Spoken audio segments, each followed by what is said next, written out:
Сабан той бәйрәмен күңелле итеп үткәрү өчен мәйдан да кирәк түгел икән. Алтын балык балалар бакчасы нәниләре моны үз мисалында раслады. Кояшлы матур иртәдә бәйрәмчә бизәлгән бакча ишек алдында Татарның милли бәйрәме Сабан туй гөрләде, ләкин гади түгел.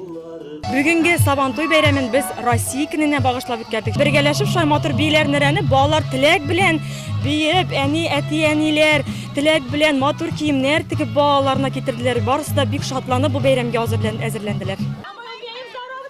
Балалар бәйрәмгә чит ил кунагы Мерина да чакырды. Татар, рус, чуваш милли киемнәрен кигән малайлар кызлар аңа илебездә төрле милләт халыкларының дустату яшәүләрен үз мисалында күрсәтте. Инглизчә генә сөйләшүче кыз татар, рус, чувашча сүзләргә өйрәнде, милли ризыклар белән сыйланды. Балалар белән түгәрәккә басып төрле халык җырларын җырлады, аларга кушылып биеп тә алды.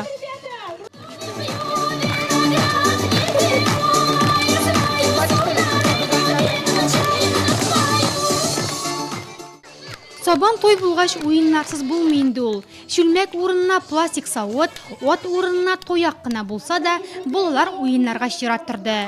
Аларның шау-гөр килеп уйнауларын килгән кунаклар да күзәтте.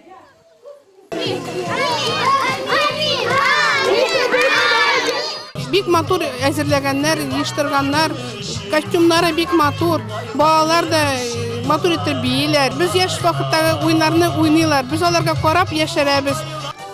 Мэри үзе дә нәниләргә бүләк әзерләгән. Сабан туй кунагы тәрбиячеләр белән бергәләп, милли биюләрдән тезмә башкарды. Уйнап урган нәниләр хәзер безнең дә үз сабан туебыз бар дип горурлана.